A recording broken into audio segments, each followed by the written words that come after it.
It's like the looking into if you have deja vu experiences. The window over there, yeah. Push it up a little. Right, okay. So today, let's just use that as some thought while we're practicing to think about the sense of, the having remembered something. Like you're in a place and you're with people or you smell something and it takes you back to something that you've known before. And Your senses. yeah, and sometimes I know for me that it actually is even something I can have in a dream. Like I'll have a dream that I had before. And let's make a little room here. I'll just move this chair. You can come right in here. Yeah, here's a parking spot right here. Hi. Perfect. Hi. Hi there. Good. Came with it. Yeah. Good. Perfect. Thank you. That's okay. Good. So we're just talking about, the class today is an Abhyanga class, a self-massage class. And we're talking about deja vu and, feeling like you've been someplace before. Maybe you have a feeling of nostalgia. You smell something. And even talking about how in dreams, sometimes you remember your dreams and you realize, like you think about the dream and you think, I've had that dream before. And I know the people in this dream and I know maybe it's a house or a building or a place. And yet you know for sure in your life that you've never been to this place. It's only some place that you go in a dream. And that's a really interesting thing to consider. And so today there are psychologists who specialize in what they call Transpersonal Psychology, and it's to address these feelings of deja vu and to get you to talk about them, talk about your feelings and what you associate with them. It's really interesting. And for those people that subscribe to the notion that we live reincarnated lives, that we have many lives, that our soul transmigrates through many lifetimes. Reincarnation. Yeah, through transpersonal psychology and transpersonal yoga, there's a possibility of actually giving voice, giving advocacy to these feelings, and just saying, well, what is it? How does it help me today? In today's life, how does it help me understand what's going on? What, maybe it's issues that you want to resolve, or things like that. So Abhyanga. What does 9 stand for something? I can't remember what. Oh, numbers. Yeah, numbers. I mean, that's a whole area of when we were in Israel, we visited the city of Sfat, which used to be called Safed, and it's the highest city in the state of Israel right now, meaning its elevation is the highest. And that city is known for its focus on the element of air, elements of air, water, fire. So Sfat, and it's also the seat of the Jewish mysticism known as Kabbalah or Kabbalah. And this is very much the significance of numbers and all of that. And it's quite intricate, so I can't address that. It's too much to address in today's class. Okay, so. I remember that. Yeah. So let's just let that be kind of in our minds today. And let's start our class to remember how it is that the grand teacher in our tradition, Swami Rama, he always would say that the first practice is also the last practice. And then he would say, sit tall with your head, neck, and trunk as straight as possible, and breathe naturally. And that was pretty much the instruction. It seems very simple. To sit tall without exceeding your capacity. See if you can feel your spine become long and weightless, vertical, so that the prana, that the energy, the chi, or the vital life force that travels through your spinal cord and all your nerves and your subtle energy centers can flow easily, like a freeway system or a commuting system where there aren't any traffic jams or roadblocks, and everybody's getting to where they have to get easily without any fuss. And the breath, breathing naturally, this means, of course, that the breath is coming and going of its own volition. We think we can control our breath, and we can. Like I'm controlling my breath so I can talk to you. But, we can hold the breath, but eventually we have to let it go. And we can hold the breath out, but eventually we have to take another breath in.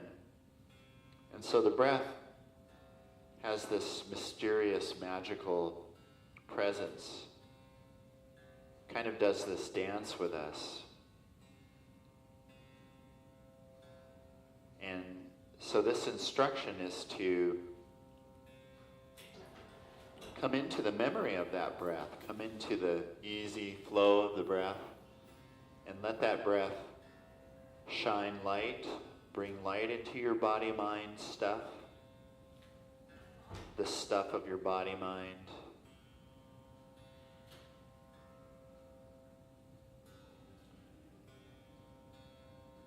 And I always begin with this invocation to the golden womb, the source of greatest wisdom, positive affirmations and intentions, and blissful love. And it's called Hiranya Garbha.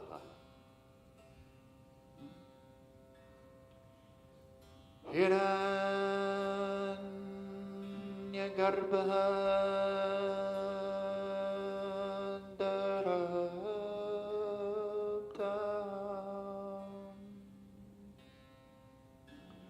Sheshavyasa Dimadhyama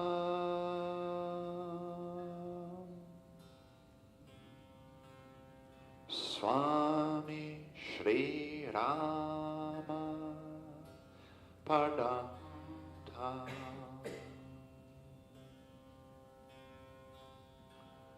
Vande Guru Parampara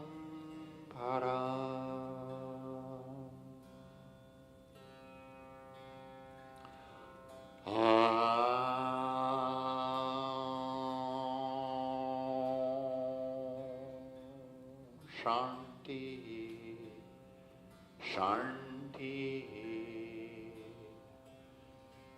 Shanti.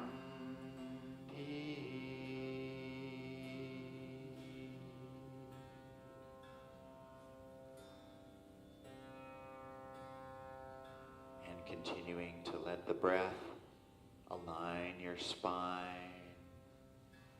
feeling the breath moving in your navel region, in the lower areas of your lungs, in your abdomen, pulsing with light. Let us move into our abhyanga, or self-massage, our Monday practice for the Joints and Glands Exercises that Swamiji taught us. So if you wear glasses, I say you can take your glasses off for a moment, just set them to the side in a pocket. You do it? Yeah? Good. Yeah, that's perfect. Good spot. And bring your awareness to the base of your thumbs and raise these to the center of your forehead where your nose bridge joins your forehead, and smooth across the forehead to either side to your temples and make a circle there. Stay within your capacity and breathe naturally as you do it again, starting in the middle of the forehead, Smooth across the forehead to the temples. Make a circle at the temples. And then do it one more time, maybe where the hair line is joining the top of the forehead, the dome of the forehead, and smooth across to your temples. Make a circle. And then lower your arms and let the breath flow smoothly. Next, make a little window between your thumbs and your index fingers and bring these to your eyebrow ridge where your nose joins your eyebrows, and begin to massage that eyebrow, your eyebrows, and work your way across the tops of each eye socket, pressing against the bony structures, moving a little bit each time till you get to the sides of your head and your temples. Smooth down the temples, making some circles on that big flat muscle there. And do it again. Start in the middle where your nose joins your eyebrow, and use your thumb and your index fingers to massage and press against the contours of your upper eye socket.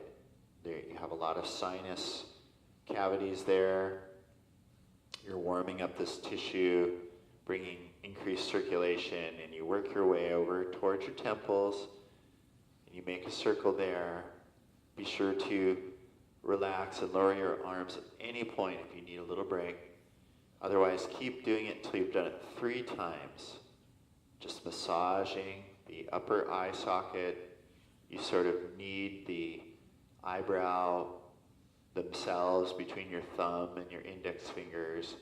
And you gently work your way over to your temples and smooth those down. Make a nice big set of circles on the sides of your skull with your fingertips. And after 3 times, lower your arms. Feel the breath. Keep coming back to the breath as a focus. Keep feeling the awareness of the breath in the abdomen.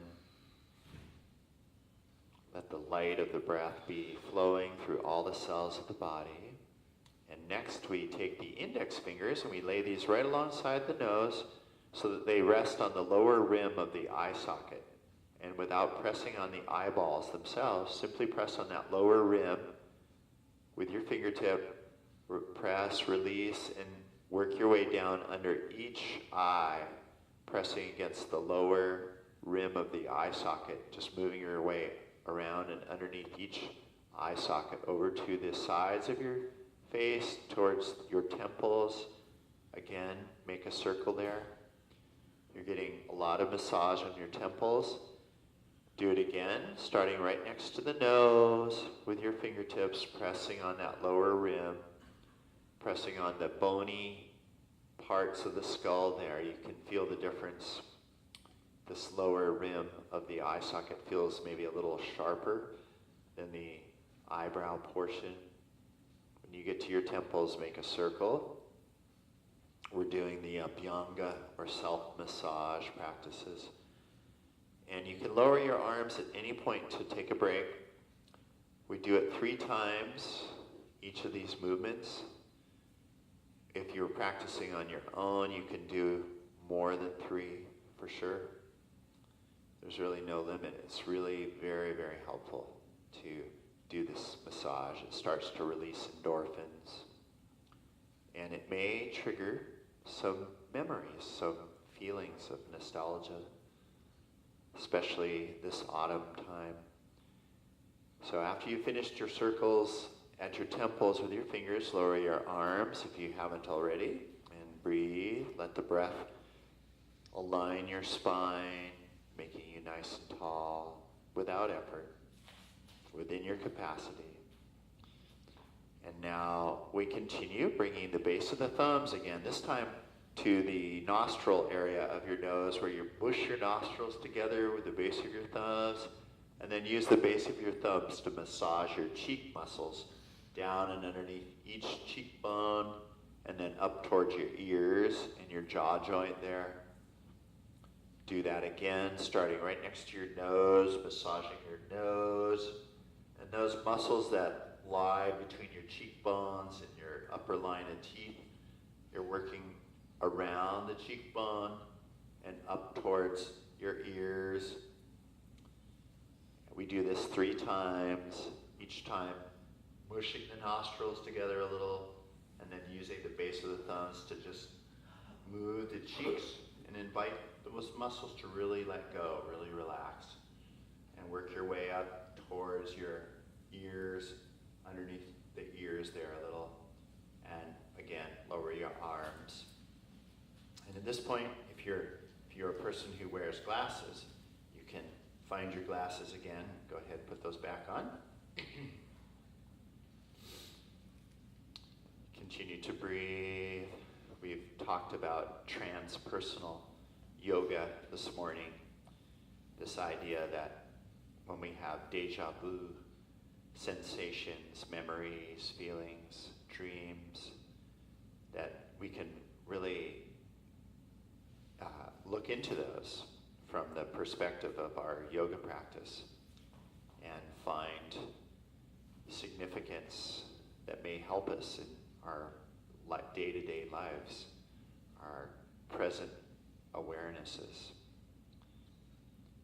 Okay, so now we continue with the Abhyanga, and bring your awareness into your fingertips and bring these to the area between your nostrils and your upper lip there, and massage that upper lip, massage those muscles. You can feel the line of teeth, and I would massage through the facial muscles, massage the gums where your teeth go in there, and just bring a little circulation there, and work your way back towards that vertical band of muscle, the masseter muscle that connects to your jaw, and you can kind of do the old smile type of movement where you draw back like you were making yourself smile. Just draw back over that vertical muscle a bit. And then open your jaw, move your head a little side to side, massage around the back side of the jaw onto your neck, underneath your ear and the base of your skull. On each side, just move your head a little from side to side just to get into these areas. Next, we take our thumbs and our fingertips to our lower jaw, to the chin. Your thumbs are massaging the underside of your jaw, the area where your neck joins the jawbone itself. You can kind of stroke your neck with your thumbs. You can kind of work around underneath your jaw while your fingertips are simultaneously massaging the lower gums and the muscles on that lower jaw. And you work your way along the jaw, back towards the angle of the jaw. And your parotid glands, those are your salivary glands, are located along the sides of your cheeks here. So a lot of times you'll notice that you're producing a nice flow of saliva. That's great.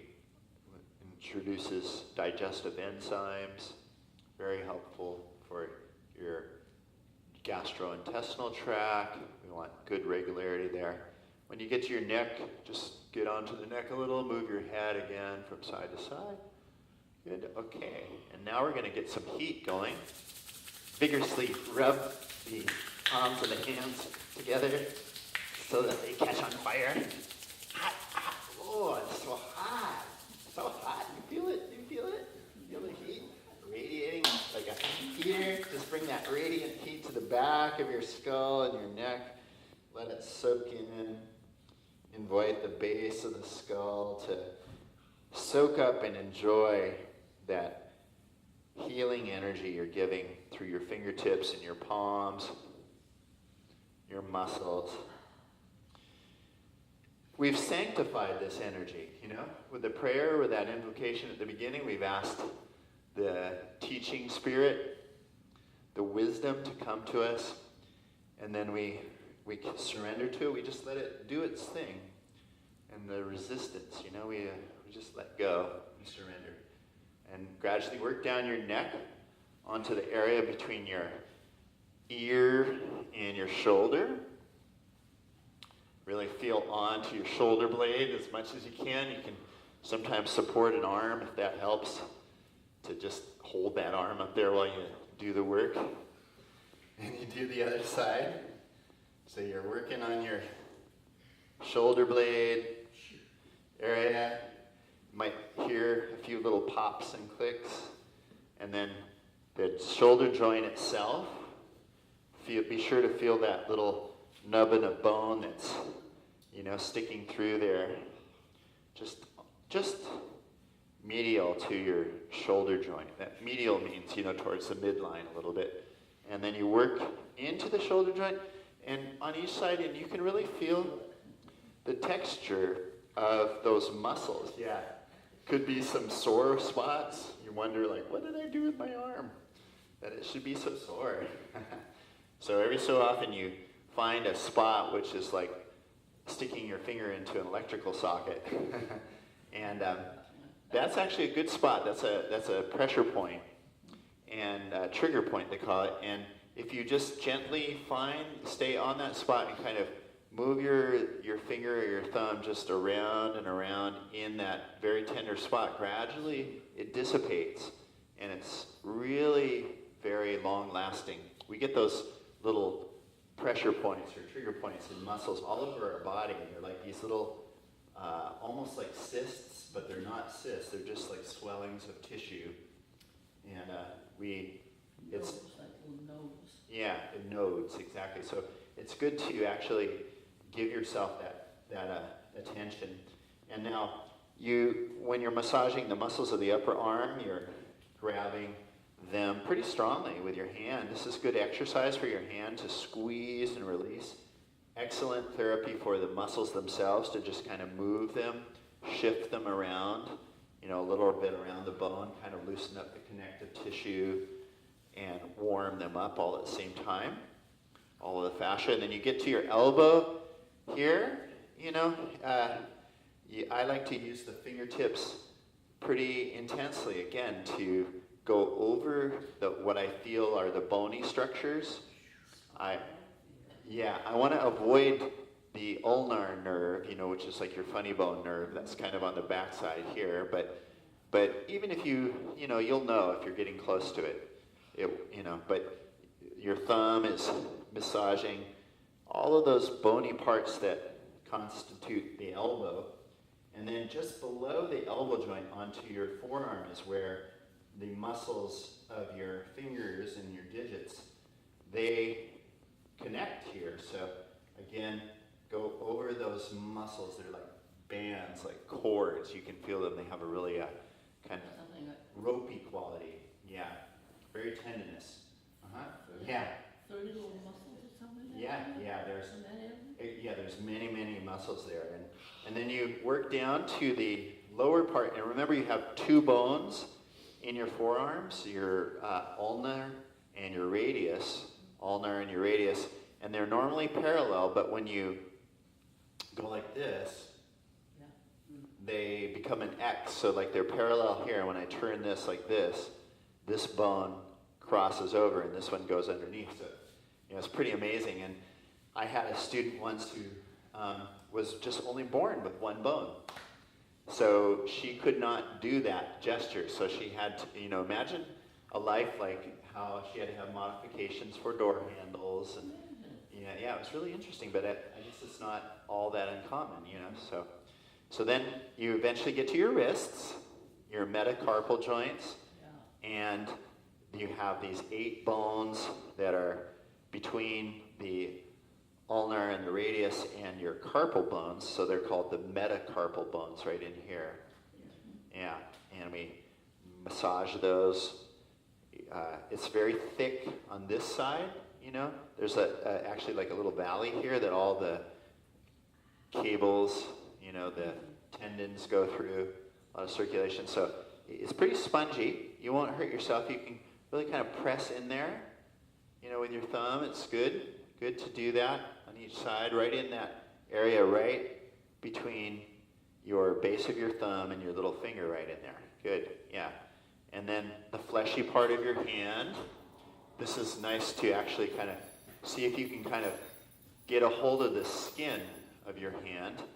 See how I'm doing this with it? Like I was going to kind of pick it up just a bit, just to kind of feel how much of your skin of your hand can you get a hold of. And then the same thing on the backside. Notice the difference between the quality of the skin. Here it's very thin and kind of papery, on the back of the hand, and then here it feels very thick and, like there's a lot of padding in there. Yeah. More use there. Yeah, I think so. Yeah, a lot. It pads. It kind of protects the bones there. Yeah. And then your fingers. Again, it's kind of interesting to notice where on each finger. Again, on the back side, it's pretty. The skin is kind of thin and papery, but on the sides and the this side, it's much more spongy there, and you feel the joints. One part, and this is another muscle. Yeah. Mm-hmm. Yeah. Amazing, the different. Right. Right here in this one. Mm-hmm. Two nodes have different names. And they're what we call the flexors and the extensors. So, to either extend the finger or flex it. Extend or flex, and then move it side. It's called abduction or adduction. Amazing. Yeah, abduction meaning to take away, or adduction meaning take towards. We can do that with all the fingers. We can do it with the wrist, and we can make these circle movements. Let's go ahead and do some of those since we're doing this. Let's sit tall and feel the breath, and then just a nice, easy place for your arms, and broaden across the shoulders. Now, let's do these movements with the breath. So as we inhale, take a full inhalation and extend your wrists. That means to go like this. And as you exhale, flex your wrists. Like this. And now, let's just inhale them back up to neutral. Rest whenever you need to. Now, if you take your right hand to the side, you're abducting it. And if you take this the same way, you're adducting this one. So, and then if you go the other way, your left hand, your left wrist is abducting, and your right wrist is adducting. Not that you need to know those words necessarily, but it is interesting, So then this makes some big circles. This is called circumduction, meaning we're making circles just with the wrists and the hands. We couldn't do it with a whole arm, too. Good, and then just lower the arms. Now, I don't know about you, but I'm getting really warm. It's warm in here. It feels good, but these movements really are increasing circulation, so it's... You're younger. I am, that's true. Yeah, you noticed, thank you. All right, so let us tap our sternum. We often do this. And so that bone that your ribs join to right here, where your shirt pocket is, I like to kind of sit tall and lift my heart towards my hands, take my shoulder blades on my back, and really expose this area to my fingers so that I really can pound on it. It's pretty sturdy. It has to be, right? It's protecting your heart. It's giving that very strong connection for your ribs. But it's also a major producer of red blood cells, and underneath it is the thymus gland, which is involved in your endocrine or your immune system function. So once again, we just wake it up. Wake that up. Yeah, it's good. Okay, all right, good. Rest. Woo. Yeah, it's good exercise. Very, very Yeah. These are the exercises that Swami Rama said that the hermit yogis who still live in the caves between India and Tibet in that part of the Himalayan mountains, they oftentimes are doing long meditation practices and very special practices. And to keep the body healthy with all that sitting, they do these regular types of exercises in lieu of going hiking and walking and that sort of thing. So. Yeah, there you go. Yeah, Lao Tzu. Yeah, the Tao Te Ching. Yeah. Okay, now continuing with our pummeling, go ahead and here I like to focus on the ribs, this area on the side of the body. You can feel your ribs extending down the lower border here, and you can lean on your opposite, yeah, exactly, so that you can kind of get around to the back, towards your kidneys back there. Just do your best and work your way down your spine towards your sacrum and towards your buttocks there and the side of your hip joint. And come around a little bit. smack your bottoms, that's right. This is the smack your bottoms part. And then do the other side, same thing, the side, like by arching over, you're opening your rib cage here. And you can feel that springy nature of the ribs, you know, they're connected.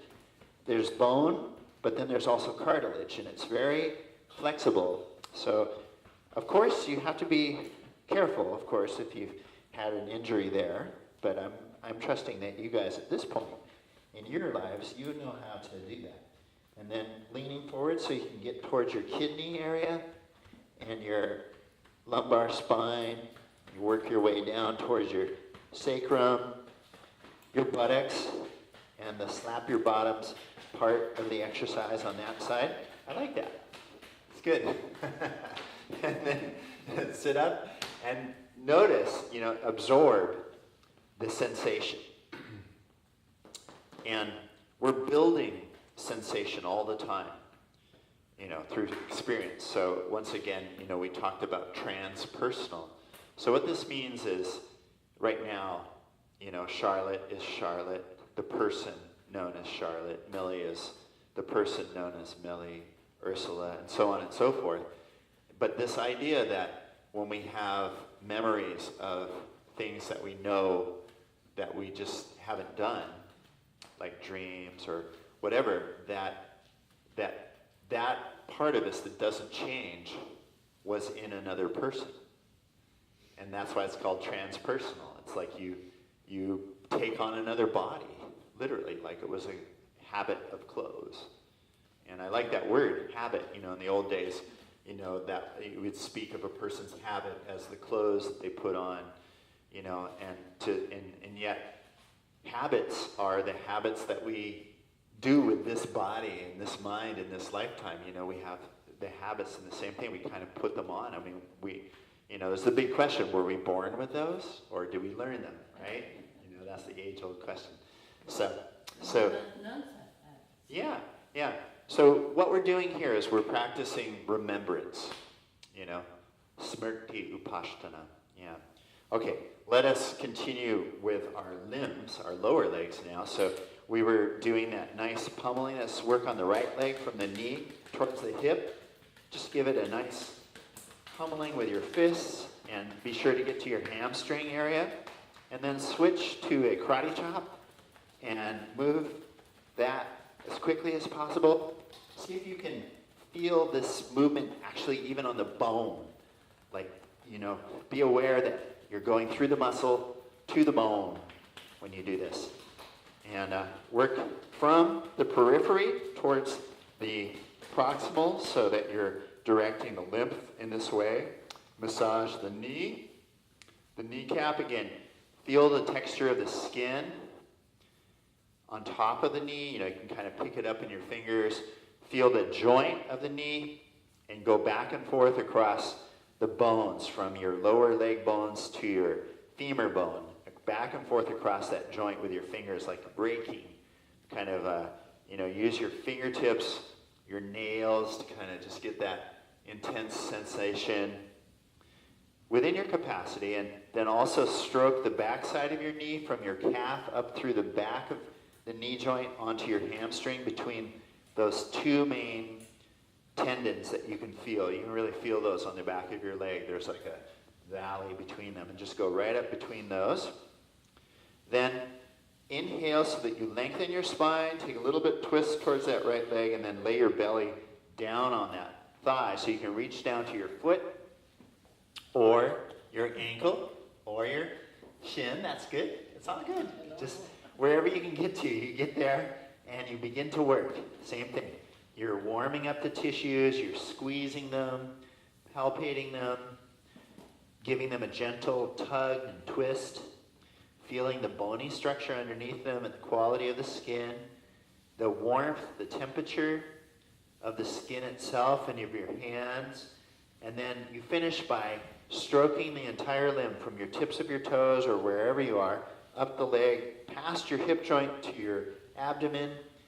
You do that repeatedly, taking a different path. And I know when I've looked back at these videos, it doesn't look like I'm pressing very hard, but I'm actually really pressing my hands towards one another against the limb, and really, feeling like I'm pulling energy up to my mid body. So you want to do that at least 3 times, and the more you do it, the better. There's no bad repercussions from doing that. You can't possibly do that too much. Yeah, but a little bit goes a long way too. So then when you've done that, and you set it aside for a moment, you pause with your eyes closed, with the spine long, and you enjoy that sensation, and you enjoy the feeling of anticipation, expectation. We have the expectation right now that we're going to do the other side, and we will. So that's good. It's interesting. We did that without being instructed, right? We all just have that expectation, just like you have the expectation class is going to end pretty soon. It's hard to live a life without expectations. Okay, all right, let's work on that other leg from the knee to the hip. Give it a nice pummeling. Really get through the muscles to the bone. You really want to feel the bone, that structure. This is great for osteoporosis, to give this kind of jarring to the bone. It definitely stimulates it. Says, hey, you better be strong. Get your calcium. Make sure you deposit calcium. Make that bone strong. And you can tell yourself too. You can say, okay, when you eat a meal, you can say, okay, please, body, absorb all the calcium from this meal that you possibly can and put it into my bones so they're nice and strong. Just like you say, okay, I'm going to go to the store today, and you do. You can say, body, take that calcium and do what you know how to do. All right. Work on the knee. Try it. Try it. Yeah, especially if you know that you've got osteoporosis. Try real intention, like what causes that osteoporosis? Aging. So I'm there, maybe. Exactly, we all are. Aging, it's just, osteoporosis is just a part of aging. It's natural. Real fast, didn't he? Yeah. You're 97, Yeah. you better work at it. Exactly, you're becoming lighter, you're gradually evaporating. Okay, sit tall and take a little bit of a rotation towards that leg so you can lay your other abdomen down, just so that you can really reach down that leg to massage wherever you get to those bones. Maybe it's the foot, maybe it's the foreleg, the lower leg, the shin. Squeezing, you're feeling those bony structures. You're saying, wow, feel that bone. It's strong. It has to support this body. And then to be. Yeah, exactly. You feel those ankles, those feet. Yeah, be sure to thank it, Just go ahead and thank that part of the body. And then stroke the entire limb from wherever you get to. Some people, go to the toes. That's fine. It's important that you not feel that one thing is better than the other, but that you're simply working within your capacity, because it really is all good. And, we're here together, and so our energy collectively, it's not just the case that I'm doing this, and you're doing this, and Millie's doing this. When we're all doing it together, what we're each doing is permeating what everyone else is doing too. It's really cool, it's really a communal thing. So, all right, so set that leg aside, and that's perfect. That brings us to the end of our Monday class, our Abhyanga class, and the reminder about this thing called Transpersonal Yoga, and the remembrance, as Marcel Proust says, the remembrance of things past.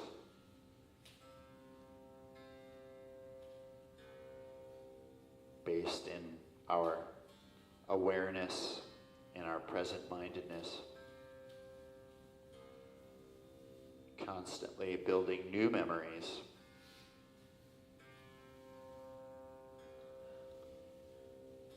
finding the ability to come into the breath awareness.